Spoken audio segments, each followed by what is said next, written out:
Para a galera da igreja, a gente tem um grupo no WhatsApp e enviei algumas imagens lá para o grupo. Aí eu queria que agora vocês acessassem o seu WhatsApp. É uma forma contemporânea de diálogo, né? Às vezes o cara deita do lado da esposa e manda mensagem para ela.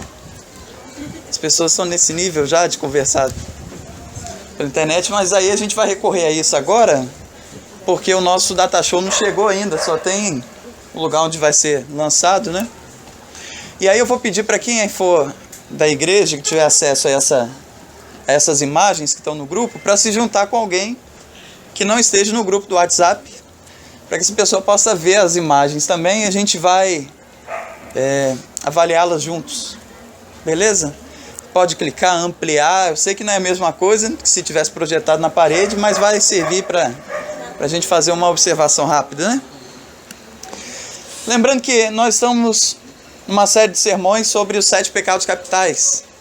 Como o Eric disse, né, são os pecados que dão base para todo o restante que vem depois. Sistematizaram mais ou menos assim. E o pecado de hoje é talvez um dos pecados que mais afetam o maior número de pessoas no mundo, por conta de diversos fatores pelos quais a gente vai trabalhar aqui também. Mas se você pensou que era luxúria, não se engane, é a avareza. Já falar sobre isso, que negócio é esse? E eu peguei algumas imagens do século XVI, onde você vai ver algumas perspectivas, alguns olhares para esse tema da avareza, da riqueza. E aí, alguém pode escrever mais ou menos qual é a primeira imagem que vocês estão vendo aí? O que vocês estão vendo quando olham nessa imagem? Acho que é o dos cachorrinhos correndo atrás de uma moeda galinha, não é isso? O primeiro é um outro, que é tipo uma carruagem com um anjo assim, com um demônio, sei lá. E uma pessoa com um capacete assim na cabeça. Ah, esse capacete é o mundo. E essa carruagem é a carruagem da fortuna mesmo, né? Deixa eu achar aqui a descrição dessa. Achar essa imagem aqui comigo.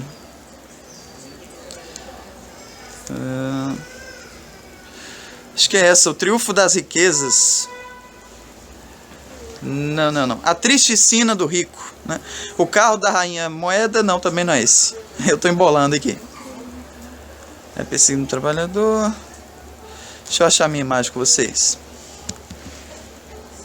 Pode ampliar aí? Você vê no alto da carruagem tem o mundo sendo guiado por moedinhas, estão vendo na frente? Fortuna, riqueza. Atrás, aqui do lado você vê 2 caras ceguinhos caminhando com a coroa na cabeça. É como se fossem homens ricos, mas completamente cegos. E mais atrás você vai ver um grupo grande de gente, como se fosse a população, só que eles estão acorrentados por uma mulher, que é a pobreza. Conseguiram enxergar isso aí? Então, o mundo está na carruagem da fortuna, da riqueza avassaladora, guiado pelo capetinha na frente. Os ricos cegos para o seu próprio destino. E os miseráveis, né, os mais pobres, a grande parte da população, impedida de avançar por conta da pobreza. Qual é a segunda imagem que vocês têm aí? É a dos cachorros. É a dos cachorros, né? Você consegue identificar aí que tem uma moeda, eles estão correndo atrás de uma moedinha. Essa moeda tem pernas de galinha, né? Tá seguindo essa moeda fujona. Você vê que é um trabalhador carregando uma pá na mão, né, nas costas, e perseguindo a elas, né? O nome desse aí é uma caçada alegórica. A moeda é perseguida pelo trabalhador, e cujos sabujos são a frugalidade, o empreendedorismo e o trabalho. Os 3 cachorrinhos aí, né? Pela prodigalidade, cujos sabujos são rapina e sorte. Se a gente vê um valor moral aí, né? Rapina, essa coisa de roubar mesmo a ave que vem, que toma. E a sorte, o grande acaso, né? E pela avareza, cujos sabujos são a usura e a fraude. Você vê que a avareza nessa imagem está ligada essa coisa usurenta, de tio Patinhas mesmo, e fraudulenta, de engano, né, de engodo. Qual é a próxima que vocês veem? Uma carruagem. Outra carruagem, né? Você vê que é uma mulher que está com um lençol segurando, tem um camaradinho aí escondido por baixo, não é isso? A triste sino do rico.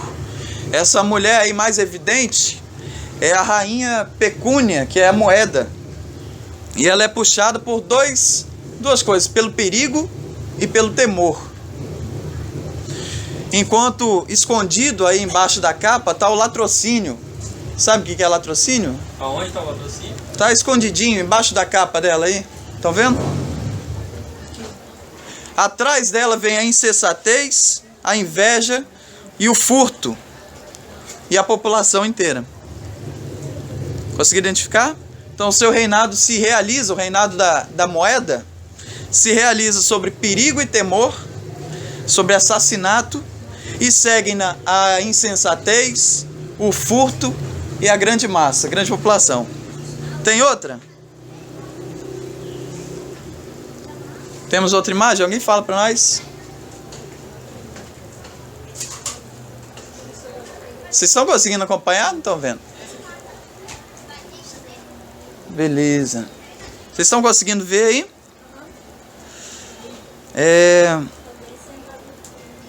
Consegue descrever? O que vocês identificam aí? Passando pela leitura que a gente fez dos outros.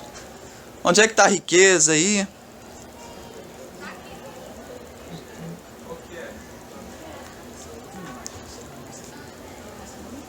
Mas acabam saindo da ordem. Saindo da ordem, né?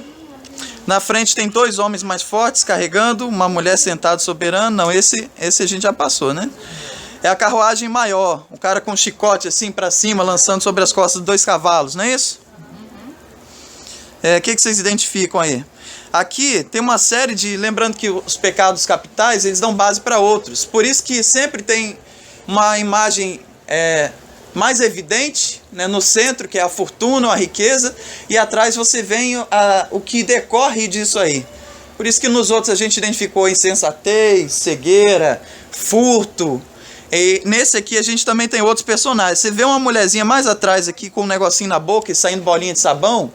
Ela não é nenhum tipo de droga, não tá fumando, sei lá, um baseado chinês, um negócio diferente, não. Isso aí é tipo, ela tá se entregando a prazeres inúteis, né? Prazeres vãos. Um pouquinho à frente dela você tem uma mulher com 2 caras, né? Ela tem a cara, uma máscara na frente e outra atrás. E numa mão ela tem água, na outra ela tem fogo. Ela representa a traição. Enxergaram a traição aí? Lá no topo, quem é?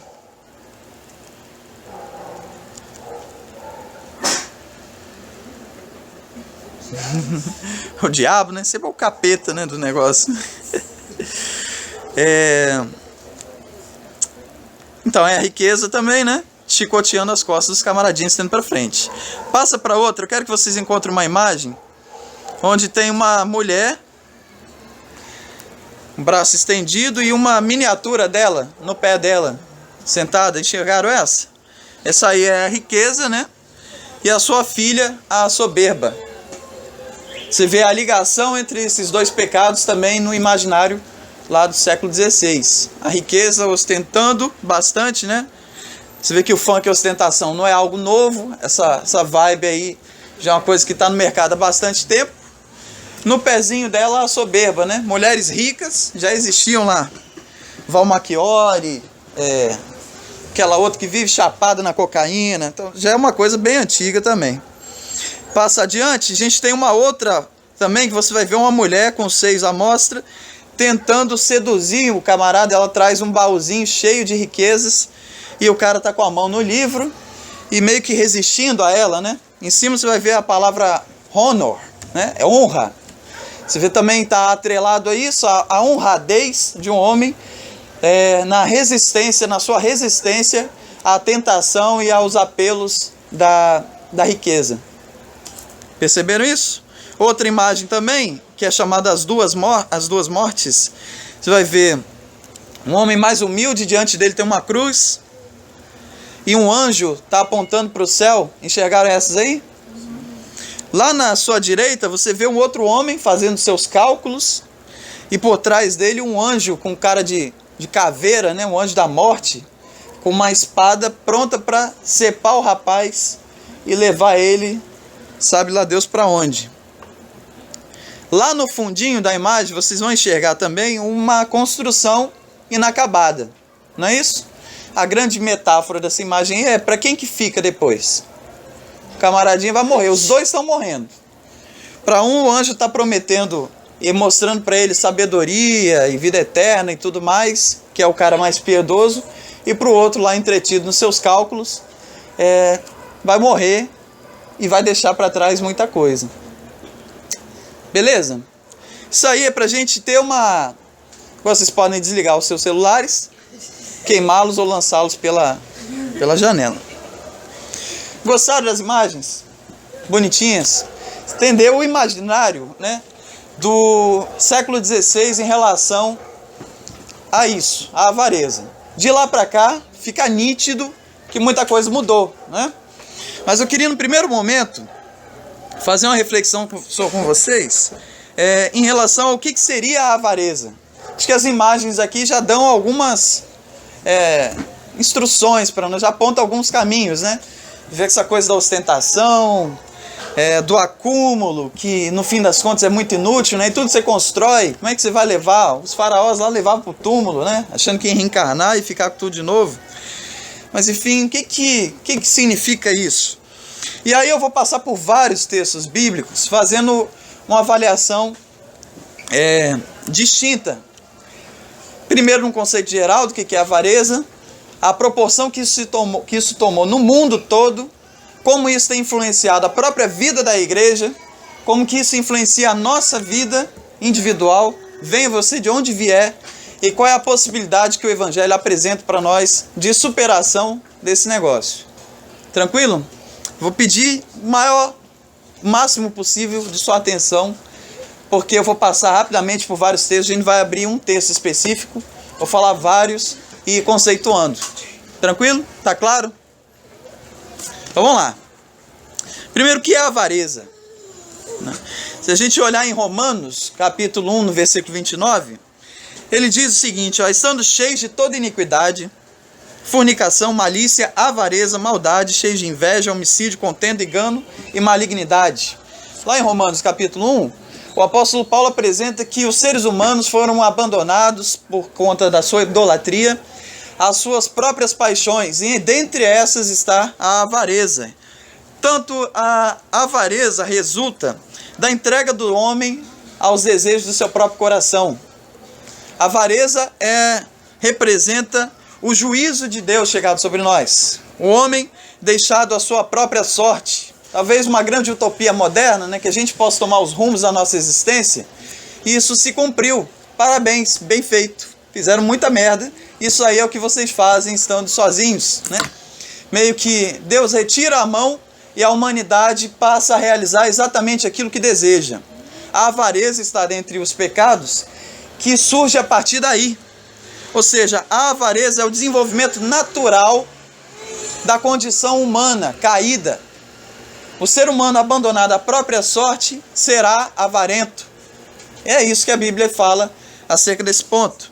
Ela é fruto do juízo de Deus, ou seja, quanto mais avarentos nós somos, mais podemos ter certeza de que o juízo de Deus tem chegado para nós. Aí você pensa, o cara está bem, vivendo feliz, né?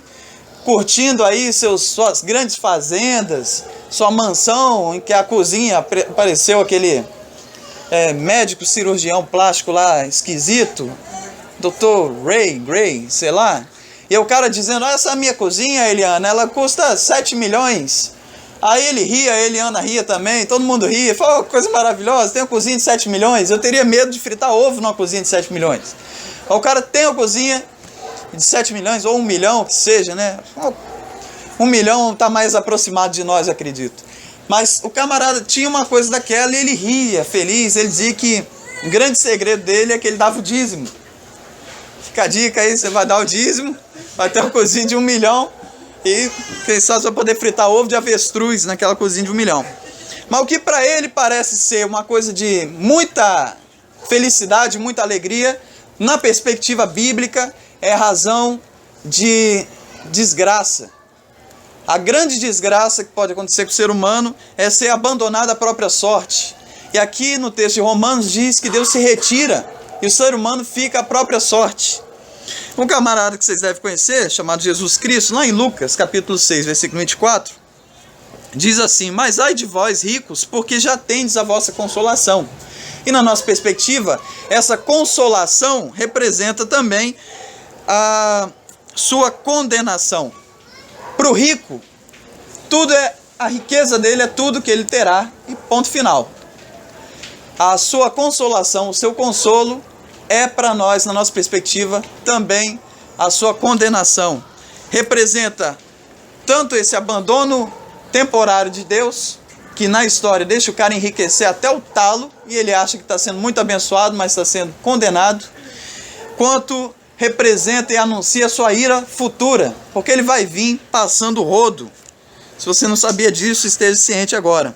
Deus se retira, deixa de intervir, e o coração rebelde do ser humano permanece seguindo seus próprios caminhos. Em Isaías 57:17 diz isso: pela iniquidade da sua avareza me indignei, e eu feri, eu me escondi e indignei-me. Contudo, rebelde, você seguiu o seu próprio coração. A ferida de Deus para o ser humano é o abandono do ser humano à sua própria sorte. Mais à frente, a gente vê que essa riqueza, essa avareza, representa também, ou está em contrapartida, ao esquecimento de Deus. Em Ezequiel 22:12, diz assim: presentes receberam do meio de ti para derramarem sangue, usura e juros ilícitos tomaste, e usaste de avareza com teu próximo, o oprimindo. Mas de mim te esqueceste, diz o Senhor. Então, o esquecimento de Deus é representado ou se materializa nessas práticas de avareza. A avareza, portanto, representa esse distanciamento, o abandono do homem a seus próprios desejos, porque o homem antes abandonou a Deus, desejando mais os seus próprios desejos. Tá claro isso? Primeira concepção, ou com o que eu vou trabalhar de avareza, é isso. A avareza é quando surge, quando o homem vira suas costas para Deus, e Deus em resposta também vira as costas para ele, e ele passa a viver e guiar os seus próprios caminhos. Portanto, eu queria que você continuasse daqui, eu já tenho pouco tempo a partir daqui, mas a entender que o que no nosso tempo é exaltado, para nós é símbolo de condenação. Esse é o significado da fé cristã. E que se você não tomar conta do teu coração, o caminho que você vai seguir pode ser um caminho de destruição. Mas no nosso tempo, especificamente, as imagens que a gente viu são bastante catastróficas, né? A gente via o mundo seguindo na carruagem da fortuna, da riqueza. Isso em 1500, né? 1500 e pouco, século XVI. O cara que desenhou aquele desenho, se ele tivesse hoje, eu acho que ele estaria desesperado, porque aquilo foi profético. O que era o mundo no século XVI é completamente distinto do que é o mundo hoje, no século XXI. No entanto, o que a gente enxerga é o desenvolvimento e o fortalecimento cada vez maior dessa potência, desse poder, desse reinado da avareza.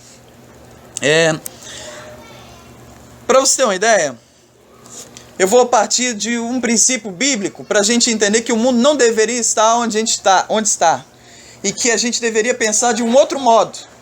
No entanto, nós temos nos esquecido disso. Você pensar bem, na eleição, a gente teve eleição aqui no centro, tinham duas chapas. Uma das duas chapas parece que nem foi conhecida, e a outra ganhou por conta da sua divulgação.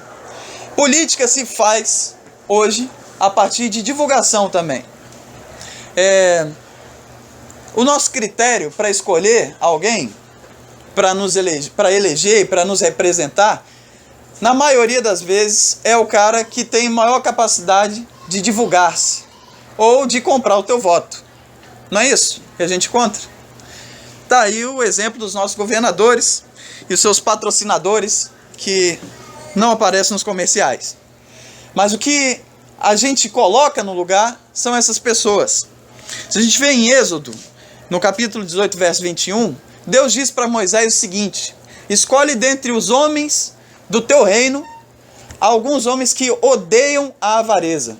Esse era o critério que Deus deixou para Moisés, para que ele fosse feita a escolha dos líderes do seu povo, que odiassem a avareza. Muita coisa mudou de lá para cá, né?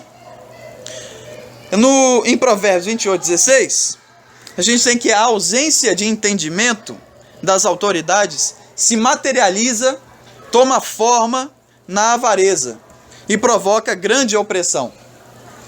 O que eu quero dizer com isso é que o mundo atual tem líderes que não odeiam e não detestam a avareza, em todas as instâncias. Líderes que amam a avareza, que amam o lucro e que vivem para isso. O resultado disso é que o mundo inteiro se engendra numa dinâmica avarenta. Concorda comigo? O que vale é o lucro. Nós temos atualmente um sistema tirânico e obcecado pelo lucro. Um teólogo latino-americano chamado René Padilha diz o seguinte: sob a tirania de Mamon, o rei e senhor do sistema econômico global, milhões e milhões de pessoas de todo o mundo vivem imersas na miséria. Apesar disso, se pretende que este sistema perverso é o único possível. É o único possível. Leonardo Boff e Elizondo ressalta ainda o seguinte: hoje, as criaturas mais ameaçadas da natureza não são as baleias ou os pandas gigantes da China, mas os pobres do mundo, condenados a morrer de fome ou enfermidade antes do tempo. Pensa nisso, cara. Nós vivemos num sistema que se legitima e que se perpetua como a única possibilidade de organização social humana, mas que é extremamente violento e opressor, onde o lucro atropela e destrói e dizima milhares e milhares de pessoas.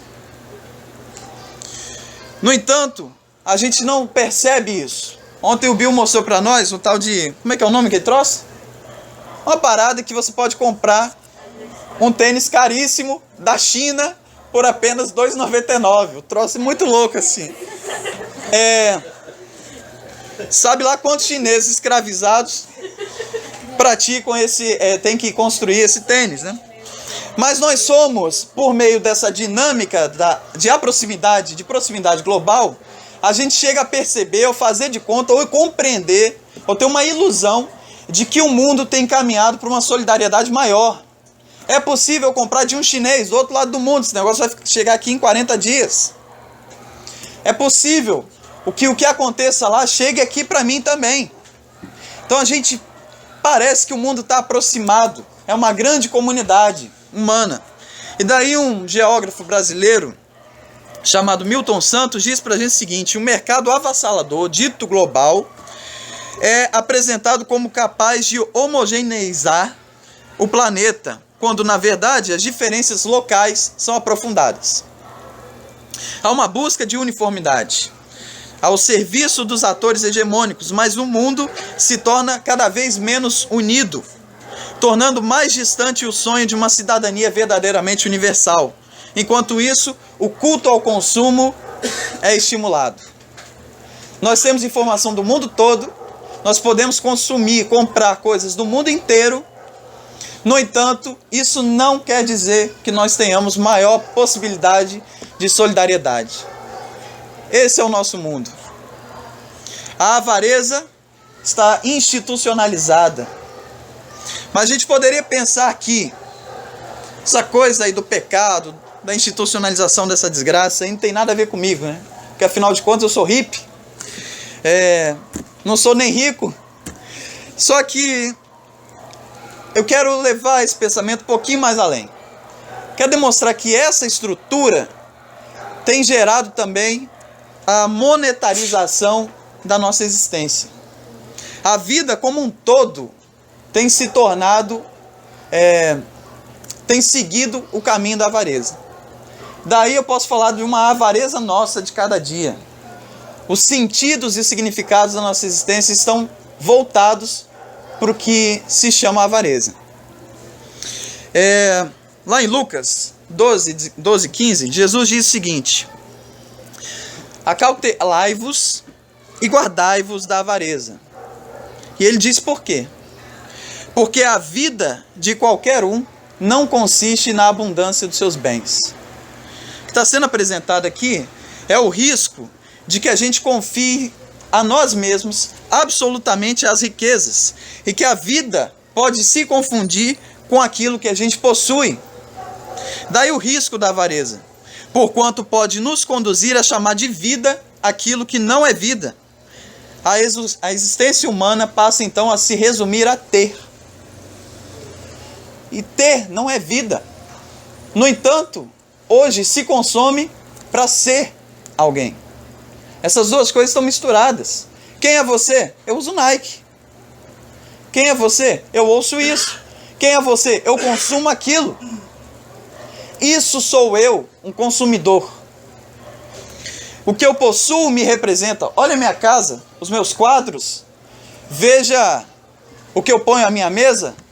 Veja o meu tênis, o jeito que eu me visto. Esse sou eu. Conhece o que eu consumo e você me conhecerá também. Não precisa ser rico para isso. Isso, de um certo modo, tem afetado a todos, ricos e pobres.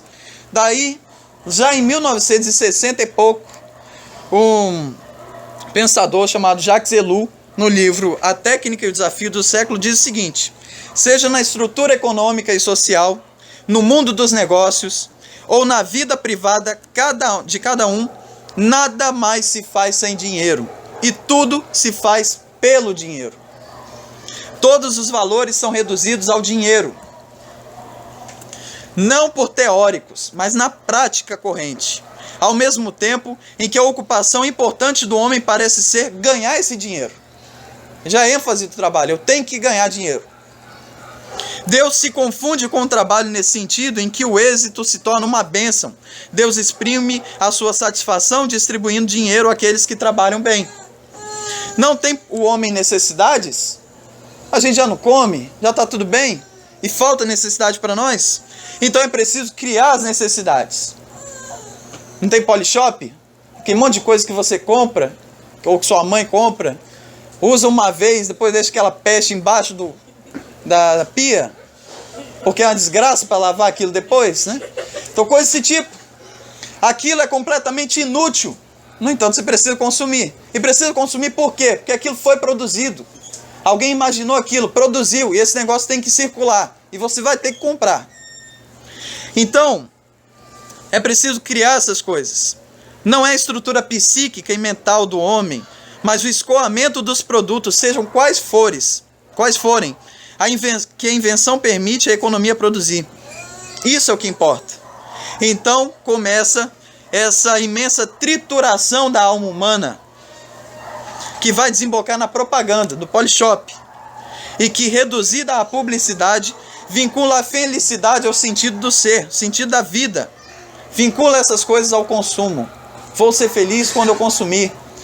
Quer ser feliz? Abra uma Coca-Cola. Pelo amor de Deus, qual é a ligação entre as duas coisas? Aquele que tem, preste atenção nisso, é escravo do dinheiro que tem. No entanto, aquele que não tem é escravo da loucura em ganhar esse dinheiro, pois é preciso consumir. Nada na vida vale coisa alguma, a não ser esse imperativo: trabalhar, ter dinheiro e consumir. Nada mais importa. Nada mais importa. Tenha você muito ou pouco, isso está entre nós a todo tempo e na vida de todos. A situação muito semelhante a que, se não me engano, o profeta Jeremias ou Ezequiel descrevem no seu tempo, onde o que impera é esse desejo e essa ambição constante por possuir. E a avareza é tida como horizonte comum para nós. O desejo da posse é um horizonte comum. Do menor ao maior, todos sentem de igual modo. Dos mais pobres aos mais ricos. Os sacerdotes, por sua vez, anunciam uma falsa paz. não condizente ao shalom de Deus, que significaria felicidade e prosperidade individual e social e coletiva, boa relação para com Deus e harmonia social. Em Jeremias, está aqui o versículo, capítulo 8, versículo 10, ele diz assim: portanto darei as suas mulheres a outros e os seus campos a novos possuidores, porque desde o menor até o maior, cada um deles se entrega à avareza. Isso não está lá atrás, isso está hoje também. Pense na tua vida. Não quero saber se você é o Bill Gates. Você pode ter 10 centavos e ser extremamente avarento.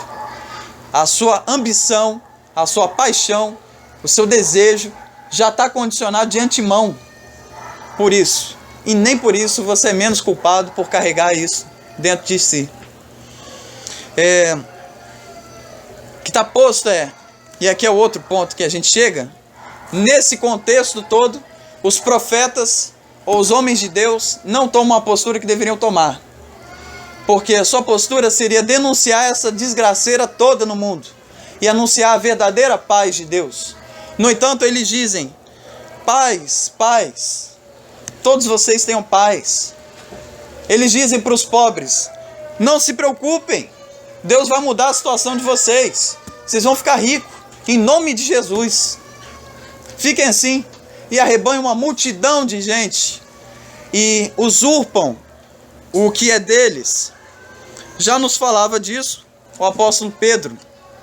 Ele dizia o seguinte: e por avareza farão de vós negócio com palavras fingidas, sobre as quais de largo tempo não será tardia a sentença, e a sua perdição não dormita.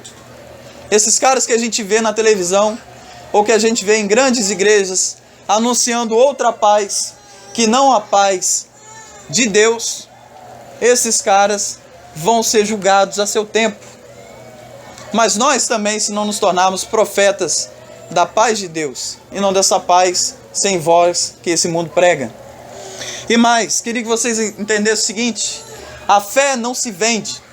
Entanto, eu vi um tempo atrás um anúncio no jornal que dizia assim: vende-se igreja completa, com móveis, com púlpito, com aparelho de som e com 20 fiéis dentro, interessados em entrar em contato, tal. Não se vende a fé. O que se vende são os fiéis. E essa é uma prática muito antiga. A gente conversa um pouco sobre isso, sobre a prática de voto do cajado, onde o pastor decide ou vende o seu grande rebanho para o político mais rico que aparecer à sua porta. Ou, nesse caso, vende a igreja inteira com os membros juntos, né? Pode levar, R$ 9,99. Tem uns chatos, se quiser, a gente dá desconto neles. E isso dá certo porque as almas inconstantes não têm força contra esses falsos mestres. O coração deles é treinado na avareza. Olha o que Pedro diz: tendo os olhos cheios de adultério e não cessando de pecar, engodando as almas inconstantes, tendo o coração exercitado na avareza. A avareza é algo que se pratica, e mais, se pratica sem ter que fazer a dieta da segunda-feira, né? Segunda-feira eu começo. Não rola isso. A avareza já é a prática comum, constante, cotidiana do nosso tempo. Você já é um avarento. A possibilidade é que você deixe de ser, que o teu coração se converta, que você exercite uma outra prática que não a prática da avareza. Porque trabalhar para consumir, você já o faz. O que te livra disso, e é para onde a gente vai caminhando por fim, é a prática inversa disso, a virtude disso.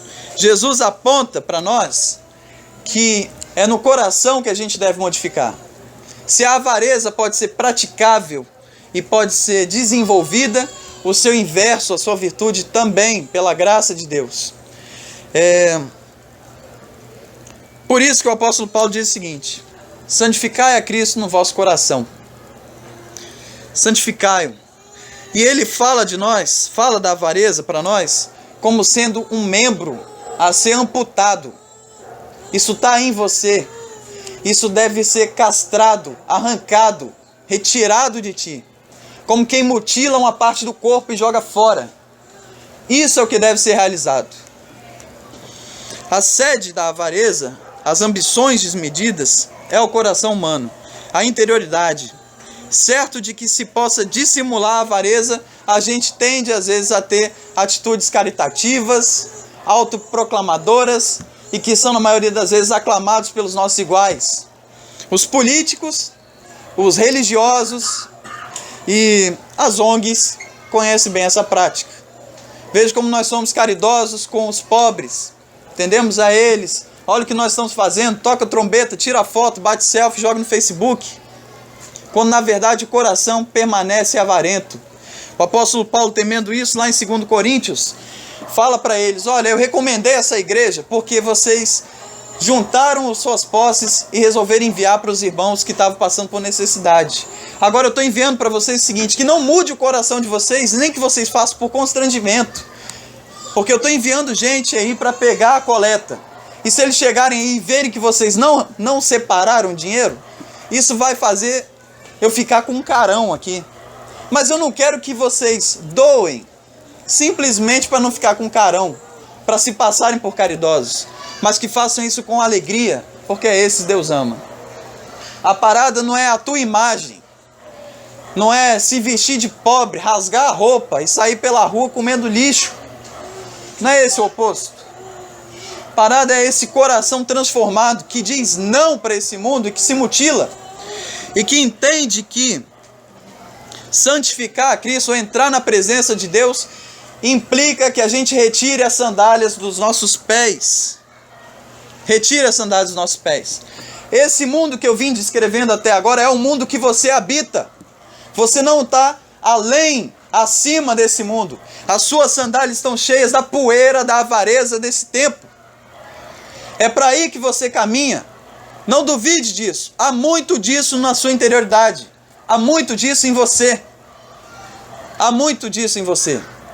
O modo como você lida com a tua riqueza representa o teu tempo. E a recomendação do Evangelho é: se arrependa e arranque isso de você. Isso está intrínseco na tua realidade. As sandálias dos seus pés carregam a poeira desse mundo perverso. Retire-as para entrar na presença de Deus. Retire-as. A avareza deve ser arrancada do meio dos santos. É isso que se diz em Efésios. Não se nomeie entre vós esse tipo de coisa. É vergonhoso o estágio da igreja. Temos assumido uma postura proselitista. Apesar de todos os escândalos financeiros no interior da igreja, a igreja continua crescendo, anunciando Jesus e proclamando e trazendo pessoas para a sua igreja. No entanto, não modifica a sua prática. Não modifica a sua prática. O que vale é encher a igreja, arrebanhar. Como é que eu cresço? Como é que faço isso aumentar? Mas o estilo de vida não é desapegado da avareza. A avareza permanece no seio da igreja. E nossa igreja é pequena. E nós mal conseguimos pagar o aluguel. Mas acho que isso fala muito sobre a nossa avareza. Muito. Não temos conseguido desenvolver uma capacidade de solidariedade ou de desapego material que sequer pague o aluguel da nossa igreja. Sequer pague isso. Não é o acaso. Esse é o nosso tempo. Não estamos livres porque somos bolsistas. Porque somos pobres. Podemos ser pobres avarentos. Isso pode estar em nós. E essas sandálias têm que ser batidas para que a gente possa ter uma experiência santa. Não dá para permanecer na presença de Deus de modo digno sendo assim. A igreja não deve mais dar esses escândalos. E ao contrário, o que se apresenta para nós é a possibilidade de cairmos na graça do povo como a igreja primitiva, onde nada faltava a ninguém. Todos repartiam e nada faltava a ninguém. E as pessoas em volta olhavam para isso e diziam: nossa, que galera é essa, velho? Que galera é essa? A vida simples daquela igreja era seu testemunho. Era seu testemunho. um rei ex-cristão, acho que século 3, 2, dizia o seguinte: esse cristianismo continua crescendo porque esses caras, apesar de cuidarem dos pobres deles, ainda cuidam dos nossos pobres. Olha qual era a crítica do rei na era inicial da era cristã. A crítica era: eles cuidam dos pobres deles e cuidam dos pobres dos outros. Qual é a crítica à igreja hoje? Eles não cuidam dos pobres de ninguém e só enriquece. Essa crítica é para você também. É para mim, é para nós.